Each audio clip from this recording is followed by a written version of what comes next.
Hello friends, எல்லோருக்கும் வணக்கம். Welcome to young investor channel. Actually லீவ்னாலும் சில இம்பார்ட்டன்ட் அப்டேட்ஸ், அதில் போக சில கம்பெனிஸோட ரிசல்ட்ஸ்லாம் வருது. கமெண்ட்ஸில் சில டவுட்ஸ் கேட்டிருந்தீங்க.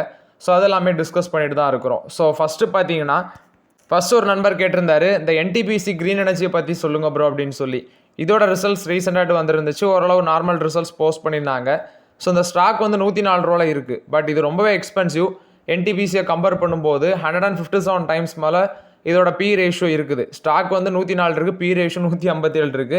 இப்போதைக்கு இதை அவாய்ட் பண்ணுங்கள். பட் என்டிபிசி தான் ஒரு பெட்டர் வேல்யூஷனில் இருக்குது இப்போ இருக்க சிச்சுவேஷன் வச்சு பார்க்கும்போது. ஸோ என்டிபிசி க்ரீன் எனர்ஜி இப்போ ஒரு ஆப்பர்ச்சுனிட்டி ஜோனில் இல்லை.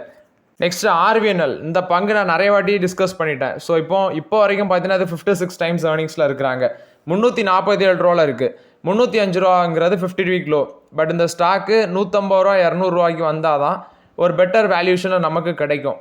ஏன்னா இதில் ஆர்டர் புக் இருக்குது, எல்லாமே ஓகே. இன்ஃப்ராஸ்ட்ரக்சர் ஃபோக்கஸ் பண்ணுற கம்பெனி. ஆர்டர் புக்கு 70,000 கோடி 80,000 கோடி இருக்கும், எல்லாம் ஓகே. பட் வேல்யூஷன் ஜாஸ்தியாக இருக்குது. ஃபண்டமெண்டலி ஸ்ட்ராங்காக தான் இருக்குது. பட் வேல்யூஷன் ஜாஸ்தி, இது ஒன்று தான் இதில் இஷ்யூ. அதனால நம்ம வெயிட் பண்ணி தான் ஆகணும். பட் ரீசெண்ட் டைம்ஸில் இது பெருசாக மேலே போன மாதிரி தெரியல எனக்கு இந்த பங்கு. ஸோ அதனால் ஃப்ரெஷ் என்ட்ரி இப்போ யாரும் எடுக்க வேண்டாம். ஃபியூச்சர் க்ரோத் கேட்குறீங்க, இன்ஃப்ராஸ்ட்ரக்சர் பேஸ் பண்ண கம்பெனி. இவங்களுக்கு railway projects, next infrastructure base projects நிறைய உங்களுக்கு கிடைக்குது. நான் தான் சொன்னேன், ஆர்டர் புக்கு 80,000 கோடி மேலே இருக்குது. பட் அந்த ஆர்டர் கம்ப்ளீட் பண்ண இவங்களுக்கு ப்ராஃபிட் இன்க்ரீஸ் ஆகும். At the same time fundamentals நல்லா இருக்குது, ஆர்டர் நிறையா இருக்குது, வேல்யூஷன் ஜாஸ்தியாக இருக்குது. ஸோ அதனால் இப்போதைக்கு நம்ம டச் பண்ண முடியாது இதை. நெக்ஸ்ட்டு ஒருத்தர் சொல்லியிருந்தாரு, நான் ஃபண்ட் வந்து பேங்க் அக்கௌண்ட்லேருந்து மூவ் ஆகும் அந்த ஐபிஓ அப்ளை பண்ணும்போது. அவர் சொல்லியிருக்காரு அது வந்து பேங்க் வந்து பிளாக் பண்ணுவாங்க ஆஃப்டர் த அலாட்மெண்ட். இப்போ ஃபஸ்ட்டு நம்ம ஐபிஓ அப்ளை பண்ணுறோம். ஸோ அந்த யூபிஐடி போட்டு அப்ளை பண்ணுறோன்னா ஃபண்டை வந்து பார்த்தீங்கன்னா பேங்க் அக்கௌண்ட் வந்து அதை அப்ளை பண்ணதோட பிளாக் பண்ணுவாங்க. ஆஃப்டர் தட்டு நமக்கு அலாட்மெண்ட் ஆகுது. அலாட்மெண்ட் ஆச்சுன்னா ஃபண்டு வந்து டெபிட் ஆகும் நம்ம அக்கௌண்ட்லேருந்து. அதே அலாட்மெண்ட் ஆகட்டா அந்த ஃபண்ட் வந்து அன்பிளாக் ஆகி நம்ம அக்கௌண்ட்டுக்கு எகெயின் கிரெடிட் ஆகும். ஸோ இதில் சார்ஜஸ் எதுவுமே பிடிக்க மாட்டாங்க. ஸோ அதனால் நான் வந்து தெரியாமல் ஃபண்ட் வந்து மூவ் ஆகும் அப்படின்னு சொல்லியிருந்தேன். பட் மூவ் ஆகாது, அது வந்து பிளாக் ஆகும். அதாவது ஒரு ட்ரெயின் மாதிரி ட்ராக்ல நிற்கும். அலாட் ஆச்சுன்னா ட்ராக்லேருந்து அந்த ஐபிஓ கிரெடிட் ஆகிறது, அந்த ஷேர் கிரெடிட் ஆகிறதுக்கு போயிடும், அக்கௌண்ட்லேருந்து டெபிட் ஆயிரும். அதே கிரெடிட் ஆகலை, அந்த ஷேர் வந்து ஐபிஓ நமக்கு அலாட்மெண்ட் ஆகலை அப்படின்னா எகைன் நம்ம அக்கௌண்ட்டுக்கு இதாயிரும். ஸோ இது வந்து அந்த ஐபிஓ அப்ளை பண்ணுற ப்ராசஸை பொறுத்த வரைக்கும் அப்டேட்டு. நெக்ஸ்ட்டு ஃபெடரல் பேங்கோட ரிசல்ட்ஸ் வந்திருக்கு. ப்ராஃபிட் 15% விழுந்திருக்கு, 862 கோடி. சீக்வன்ஷியல் பேசிஸ்லேயும் ப்ராஃபிட் 16% விழுந்திருக்கு. ஆப்ரேட்டிங் ப்ராஃபிட் 1556 கோடியாக இருக்குது. நெட் இன்ட்ரெஸ்ட் இன்கம் பார்த்தீங்கன்னா 1.96% தான் இன்க்ரீஸ் ஆயிருக்கு இந்த குவார்ட்டரில், 2396 கோடியாக இருக்குது. டோட்டல் இன்கம் 7.64% இன்க்ரீஸ் ஆயிருக்கு. ஏர்னிங்ஸ் பர் ஷேர் 14.07 இருக்குது. நெட் இன்ட்ரெஸ்ட் மார்ஜின் 2.94% இருக்குது. இது போக டோட்டல் டெபாசிட் 8.03% இன்க்ரீஸ் ஆயிருக்கு. நெட் அட்வான்சஸ் 2,20,806 கோடியாக இருக்குது. ஆக்சுவலி இது வந்து முந்தின குவார்ட்டரை கம்பேர் பண்ணும்போது விழுந்திருக்குது. At the same time year on year பேசிஸில் ஒரு 9% இன்க்ரீஸ் ஆயிருக்கு அப்படின்னு சொல்கிறாங்க. ரீட்டைல் அட்வான்சஸ் 15.64% இன்க்ரீஸ் ஆயிருக்கு. பிஸ்னஸ் பேங்கிங் அட்வான்சஸ் 6.29% இன்க்ரீஸ் ஆயிருக்கு. கமர்ஷியல் பேங்கிங் அட்வான்சஸ் 30.28% இன்க்ரீஸ் ஆயிருக்கு. கார்பரேட் அட்வான்சஸ் 4.47% இன்க்ரீஸ் ஆயிருக்கு. சிவிசிஇ அட்வான்சஸ் 30.61% இன்க்ரீஸ் ஆயிருக்கு. Assets quality, asset quality gross non performing asset 4,669 கோடியாக இருக்குது. அதாவது கிராஸ் அட்வான்சஸ் வந்து 1.91% இருக்குது. நெட் என்பே பார்த்தீங்கன்னா 0.48% இருக்குது. ப்ரொவிஷன் கவரேஜ் ரேஷியோ 74.41% இருக்குது. இது போக காசான்னு பார்க்கும்போது, காசானா current account savings account 12% expand ஆகி 87,736 கோடியாக இருக்குது. இது போக அசெட் குவாலிட்டி சொன்னது 1.91% இருக்குது. நெட் என்பே பார்த்தீங்கன்னா 0.48% இருக்குது. அசெட் குவாலிட்டி வந்து ஸ்டேபிளாக தான் இருக்குது, அதாவது பெருசாக டிஃபரன்ஸ் இல்லை, ஸ்டேபிளாக இருக்குது. நெக்ஸ்ட்டு இந்தியாவோட எலக்ட்ரிக் கார் மார்க்கெட் சேல்ஸ் வந்து பார்த்தீங்கன்னா ஜூலையில் இன்க்ரீஸ் ஆயிருக்குன்னு சொல்கிறாங்க. கிட்டத்தட்ட எலக்ட்ரிக் கார் சேல்ஸ் மட்டும் ஜூலையில் மட்டும் 17,295 யூனிட்ஸ் ஜூலையில் விற்றுருக்குது. இதில் டாப் செல்லிங் காராட்டு எம்ஜியோட வின்சார் இருந்திருக்கு அப்படின்னு சொல்லியிருக்கிறாங்க. ஸோ இதோட டீட்டெயில் எக்ஸ்பிளனேஷன் சண்டே வீடியோவில் நான் அப்டேட் பண்ணுறேன். இது போக ஏபிபி இந்தியாவோட ரிசல்ட்ஸ் வந்திருக்கு. ப்ராஃபிட் 21% விழுந்திருக்கு. எஸ்டிமேட் பண்ணதை விட பார்த்தீங்கன்னா கம்மியாக தான் பண்ணியிருக்கிறாங்க. ரெவன்யூ ஒரு 12% இன்க்ரீஸ் ஆயிருக்கு, 3,175 கோடி. எபிட்டா 23.7% விழுந்திருக்கு, 414 கோடியாக இருக்குது. மார்ஜினும் 13% குறைஞ்சிடுச்சு. நெட் ப்ராஃபிட் 20% விழுந்திருக்கு, 352 கோடியாக இருக்குது. ஆர்டர் புக் பார்க்கும்போது 3,036 கோடியாக இருக்குது, 12% விழுந்திருக்குன்னு சொல்கிறாங்க. பட் ஆக்சுவலி ஆர்டர் பேக்லாக் வந்து 6% இன்க்ரீஸ் ஆயிருக்கு, 10,064 கோடியாக இருக்குது.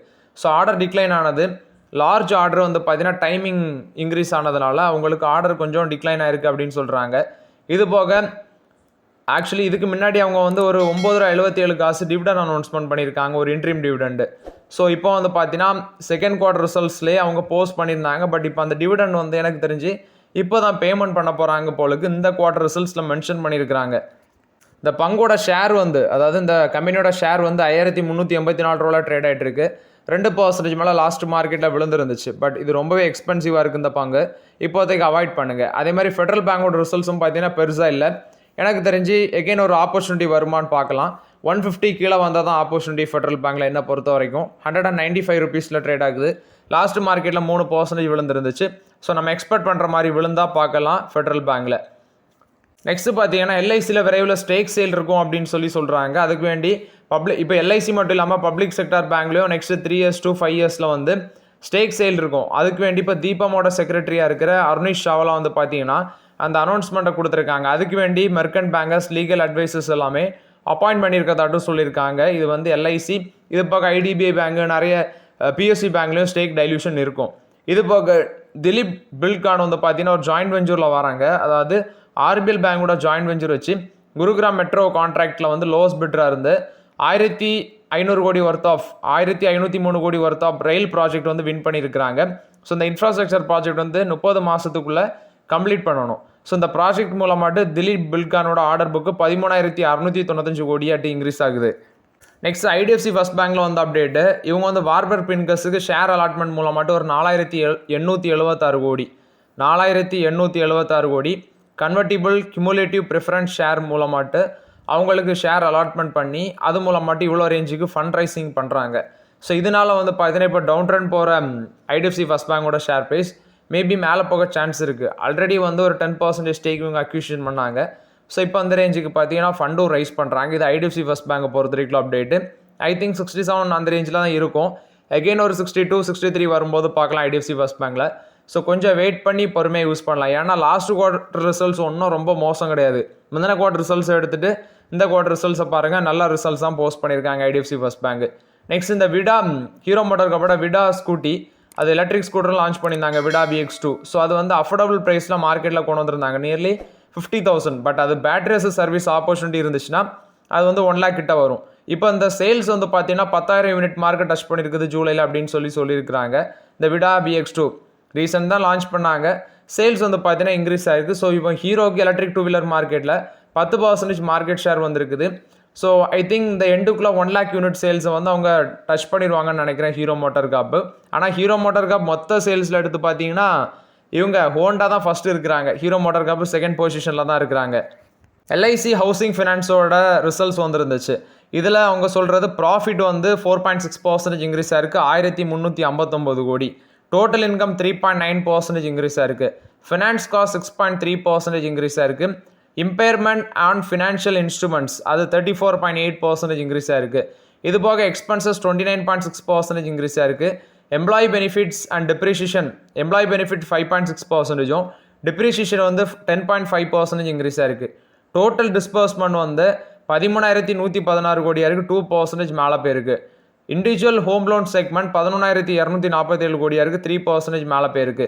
ப்ராஜெக்ட்ஸ் லோன்ஸ் வந்து 156 கோடியாக இருக்குது. பட் ஆக்சுவலி இது வந்து Q1 ஃபினான்ஷியல் 25 கம்பேர் பண்ணும்போது ரொம்பவே குறைஞ்சிருக்குன்னு சொல்கிறாங்க. இன்கம் சைட்னு பார்க்கும்போது இந்த ஃபீஸு கமிஷன் ரெவன்யூ 21.8% விழுந்திருக்கு. ஏன்னா பாட்டம் லைனில் ப்ரெஷர் இருந்திருக்கு. இது போக என்பிஏ ரேஷியோ 3.29% இருக்குது. 2.62%லேருந்து 3.29% இன்க்ரீஸ் ஆயிருக்கு. நெட் என்பிஏ வந்து 1.68% இருக்குது. 1.30%லேருந்து எக்ஸ்பெண்ட் ஆயிருக்கு. இது வந்து எல்ஐசி ஹவுசிங் ஃபினான்ஸ் போஸ்ட் பண்ண results update. Mahindra and Mahindra SML இஷ்யூவில் மெஜாரிட்டி ஆஃப் த ஸ்டேக் வந்து 555 கோடிக்கு அக்யூசிஷன் பண்ணியிருக்காங்க. ஸோ கிட்டத்தட்ட இப்போ இவங்களோட கண்ட்ரோலிங் ஸ்டேக் வந்து 58.96% வச்சுருக்காங்க SML இஷ்யூவில். 650 ரூபா per ஷேர் வச்சு இந்த அக்யூசிஷனை கம்ப்ளீட் பண்ணியிருக்காங்க மஹேந்திரா அண்ட் மஹேந்திரா. நெக்ஸ்ட் பார்த்தீங்கன்னா டெஸ்லா வந்து ஃபஸ்ட்டு சார்ஜிங் ஸ்டேஷனை இந்தியாவில் நெக்ஸ்ட் வீக் லான்ச் பண்ண இருக்கிறாங்க. ஸோ ஏன்னா மும்பையில் வந்து அவங்களோட கார் மார்க்கெட்டை இன்ட்ரடியூஸ் பண்ணியிருந்தாங்க. ஷோரூம் வந்து மும்பையில் ஓப்பன் பண்ணியிருக்காங்க. பட் இந்தியாவில் மேனுஃபேக்சர் பண்ணல. I think Germany or China அங்கே இருந்தால் இம்போர்ட் பண்ணி பார்த்தீங்கன்னா அவங்க செல் பண்ணிட்டு இருக்காங்க மும்பையில் அவங்களோட ஷோரூமுக்கு. ஐ திங்க் இனி டெல்லியிலேயும் அடுத்த ஷோரூம் ஓப்பன் பண்ண போகிறாங்கன்னு நினைக்கிறேன். ஸோ மும்பையில் அவங்களோட அந்த சார்ஜிங், ஏன்னா அவங்களோட காருக்கு சார்ஜிங் இன்ஃப்ராஸ்ட்ரக்சர் வேணும். ஸோ அதனால் வந்து பார்த்தீங்கன்னா சார்ஜிங் ஸ்டால்ஸ் வந்து இன்ஸ்டால் பண்ண போகிறாங்க. ஸோ இந்தியாவில் ஃபஸ்ட்டு சார்ஜிங் ஸ்டேஷனை நெக்ஸ்ட் வீக்கில் நாங்கள் கொண்டு வரோம் அப்படின்னு சொல்லியிருக்கிறாங்க. இது வந்து டெஸ்லா கொடுத்த அப்டேட்டு. சார்ஜிங்கான ரேட்டும் சொல்லியிருக்கிறாங்க. ஸோ இப்போ சூப்பர் சார்ஜிங் ஸ்டால்ஸில் வந்து 250 கிலோவாட் அதுக்கு வந்து சார்ஜிங் பண்ணுறதுக்கு பெர் கிலோவாட்டுக்கு 24 ரூபா. அதே 11 கிலோவாட் அந்த ரேஞ்ச் வரும்போது பெர் கிலோவாட்டுக்கு 14 ரூபா அப்படின்னு சொல்லியிருக்கிறாங்க. ஸோ ஓகே ஃப்ரெண்ட்ஸ், ஆக்சுவலி இந்த வீடியோவில் சில இம்பார்ட்டன்ட் அப்டேட்ஸ் எல்லாமே டிஸ்கஸ் பண்ணோம். அந்த வீடியோ உங்களுக்கு பயனுள்ளதாக இருந்துச்சுன்னா லைக் பண்ணுங்கள், சப்ஸ்கிரைப் பண்ணுங்கள், கமெண்ட் பண்ணுங்கள். Okay friends, thank you.